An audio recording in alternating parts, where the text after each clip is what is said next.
Hello everyone, কেমন আছো তোমরা সবাই? আশা করি তোমরা সবাই খুব ভালো আছো আর আমিও খুব ভালো আছি। নিয়ে চলে এলাম তোমাদের জন্য একটি নতুন ব্লগ। তো এই দিনটি ছিল 26 আগস্ট সোমবার, জন্মাষ্টমীর দিনের ভিডিও। তো আমি আর সঞ্জীব সেদিনই বেরিয়ে পড়েছিলাম ইছাপুর নবাবগঞ্জের বিখ্যাত ঝুলন মেলাতে। তো তোমরা যারা চেনো তাদের তো কিছু বলার নেই, আর যারা চেনো না তারা কিন্তু অতি অবশ্যই এই মেলাতে এসো। এই বছর হবে না, বাট নেক্সট ইয়ার কিন্তু অবশ্যই এসো।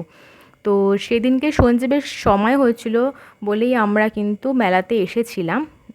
আসলে ওর টাইম হচ্ছিল না, ওদের বাড়িতেও পুজো ছিল আর ওর কাজও ছিল বলে একদম সময় পাচ্ছিল না। মানে পুজোটা ছিল 2-3 দিন বাদে, বাট তার আগে তো অনেক কাজ থাকে না বাড়িতে, ওই জন্য টাইম হয়ে উঠতে পারছিল না। বাট আমরা কিন্তু চলে এসেছি মেলাতে ফাইনালি। তো দেখো এখানে একটা কেকের দোকান বসছে, এটা কিন্তু নিরামিষ কেক। এই কেকটা কিন্তু আমি প্রত্যেক বছর এই মেলাতে আমি দেখি, মানে যতবারই আমি আসি ততবার আমি কেকটা আমি দেখি এই মেলাতে। তো এটা ভালো খেতে, এটা মিষ্টি মিষ্টি খেতে হয়। সঞ্জীবী খেয়েছিল, আমি আর খাইনি। আর তোমরা এলে কিন্তু অবশ্যই এই নিরামিষ কেকটা ট্রাই করো। তারপর সঞ্জীবের কেকটা খাওয়া হয়ে যাওয়ার পর আমরা পুরো মেলাটা ঘুরে দেখলাম যে কোথায় কি মেলায় দোকান বসেছিল।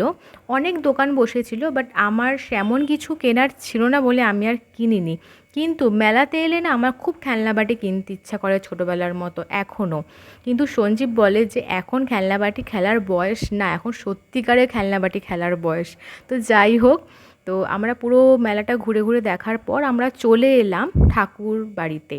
তো নবাবগঞ্জের মেলাতে এসে যদি ঠাকুর বাড়ির দর্শন না করো তাহলে অনেক বড় কিছু মিস করে দেবে। তো আমরা ঠাকুর বাড়ি এসে দর্শন করে নিলাম।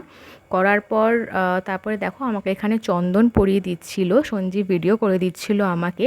দেন তারপরে আমরা চলে গেলাম আরও একটা ঠাকুর বাড়িতে। মানে নবাবগঞ্জে মোট দুটো ঠাকুর বাড়ি, একটা পুরনো একটা নতুন, মানে আমি যতটা শুনেছি। তো প্রত্যেক দিন কিন্তু জন্মাষ্টমীর সময় এখানে নাকি এক এক দিন এক এক রকম থিম করা হয়। তো খুব সুন্দর করে সাজিয়েছিল দেখো, এখানে অনেকটাই সুন্দর সুন্দর ডেকোরেশন করেছিল। দেন তারপরে ভিডিও করার পর আমি সেরকম ভিডিও করতে পারিনি। তো দেখো পুরো আমি ঘেমে গেছিলাম, খুব গরম ছিল সেদিনকে। তারপর হঠাৎই দেখা হয়ে যায় এই দিদিটার সাথে। তারপরে আমরা চলে গেলাম এই আইসক্রিমটা খাওয়ার জন্য। কারা কারা ভালোবাসো অবশ্যই কিন্তু জানিও। ও আর আমি খেয়েছিলাম আইসক্রিমটা, ভালোই ছিল খেতে। তারপরে ওর আর আমার বাড়ির জন্য নিয়ে নিলাম বাদাম। দেন মেলার থেকে বেরিয়ে আমরা চলে গেছিলাম একটি খাবারের দোকানে, কেন কি খুবই খিদা পেয়েছিল দুজনের। নিয়ে নিয়েছিলাম চিকেন রোল আর চিকেন কাবাব কিছু একটা ওটা ছিল। তো তারপরে বাড়ি চলে আসি, এসে রিলস বানিয়ে ভিডিওটা আজকে এখানে এন্ড করছি। সবাইকে বাই, সবাই খুব ভালো থেকো।